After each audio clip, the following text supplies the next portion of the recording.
It's been a little bit. It's been a little bit, admittedly, but it is time to continue on from where we left off with Beat. And where did we leave off with Beat? That will be the Howler. We have lined up here today, and I can't help but think like it's maybe about a werewolf. I don't know. I haven't pulled anything up here about it, but it just makes me think it could be about a werewolf. Of which I saw the trailer for. Is it Robert Eggers? His movie coming out, Werewolf, who's made The Witch, which is one of my favorites, Nosferatu, and it looks intense. That's all I have to say. But the right kind of intense, if you're into that thing, which I am. Okay, let's dive into Howler. We'll talk about it after. Here we go.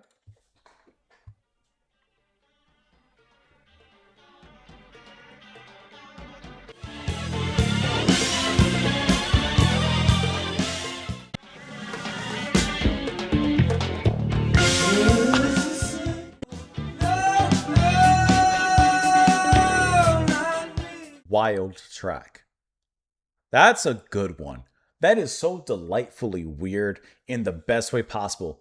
Levin's bass. It's called the Howler, but if you're asking me about his bass, it is the Growler. It is low and moody, and I don't, well, he's probably not dragging like a bow across his bass with the way he plays here. But I mean, the way that he's sliding his fingers so slowly, probably on here, like that.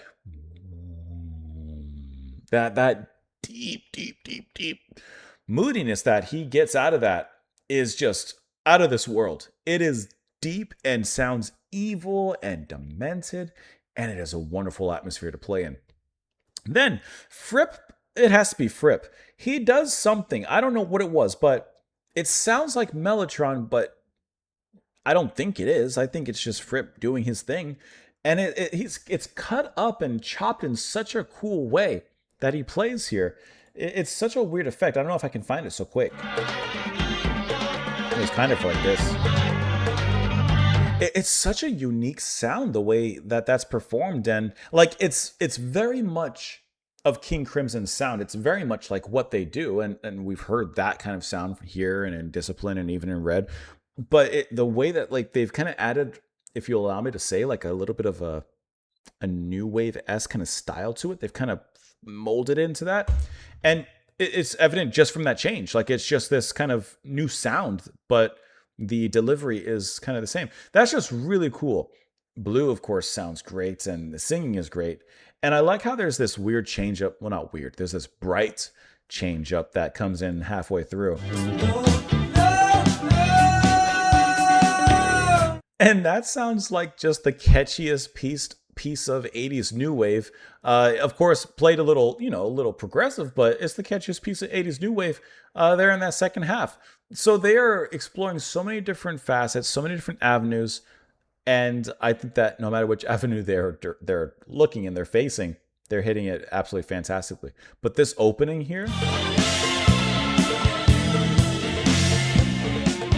it is such a like tense and disconcerting moment there, with the way that the guitars are kind of shrieking and jumping out of the bushes. For some reason, that's what I think. It's just like someone jumps out of the bushes and scares you. Maybe it's just me. That's going to more than likely be Adrian handling that part. Here is the angel of the world's desire, placed on trial to hide in shrouded alleys silhouettes with cigarette coil to strike. At passing voices dark and suspect, here is the howling ire. Here is the sacred face of rendezvous. In subway sour, whose grand illusions prey like intellect.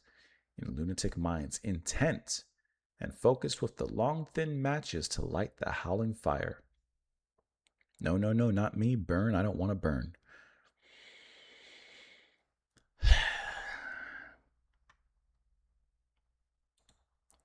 I have no idea what this one's about. The Howler refers to beat writer Allen Ginsberg's 55 poem Howl, which Fripp suggested to Blue as inspiration for the lyrics. The 15/8 guitar riff heard halfway through the song can be likened to the one Blue played on Tom Tom Club's Genius of Love in '81. Howl. What's it about? what's like the very and other poems? What's like the quick? Howell was inspired by a terrifying peyote vision on the evening of in the Nob Hill apartment when the facade of the Sir Francis Drake Hotel in San Fran fog seemed as a monstrous face of a child-eating demon. Ginsberg's notes of the nightmarish vision became the basis for part 2 of the poem.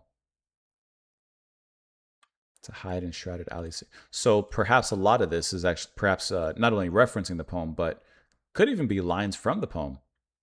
These lines clearly evoke the famous opening line of how I saw the best minds of my generation destroyed by madness. That makes sense. Okay. I just needed to know the context, like lyrically, what this was about. I just needed to find that out. Because on my own, I was left to dry. Let me know what you guys thought, of course, of the track in the comments below. I appreciate you being here. I hope you enjoy the rest of your day. Please come on back later on, and I hope to see you all then. Bye, guys.